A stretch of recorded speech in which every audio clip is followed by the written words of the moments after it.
একজন ডায়েটিশিয়ান বা নিউট্রিশনিস্টের কাজ কী?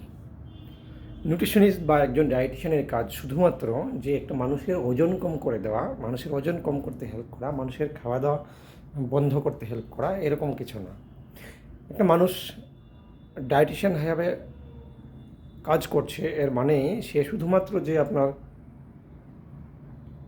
ওয়েট লুজের জন্য কাজ করছে এমন না। এটা বিভিন্ন পার্ট আছে। ক্লিনিক্যাল ডায়েটিশিয়ান আছে, তারপরে ক্লিনিক্যাল ডায়েটিশিয়ানের ক্ষেত্রে ওদের কাজ হলো গিয়ে বিভিন্ন ধরনের অসুখ বিসুখকে থেকে সুস্থ হওয়ার জন্য যে ফুড সাপোর্টের দরকার আছে, কোন ধরনের খাবার খেতে হবে, কী ধরনের খাবার খেতে হবে, সেই সম্পর্কে আপনাকে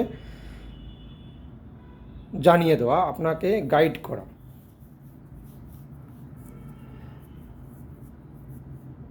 কোন খাবার খেলে আপনার শরীরটা সুস্থ থাকবে, আপনার বডি কী কন্ডিশনে আছে, এইসব নিয়ে আপনাকে গাইড করে। একজন ডায়েটিশিয়ান শুধুমাত্র যে খাবার দাবার নিয়ে কাজ করে তা না, সে আপনাকে মেন্টাল সাপোর্ট দেয়, আপনার প্রত্যেক দিন লাইফকে কীভাবে এগিয়ে নিয়ে যেতে হবে সেই জন্য আপনাকে গাইড করে।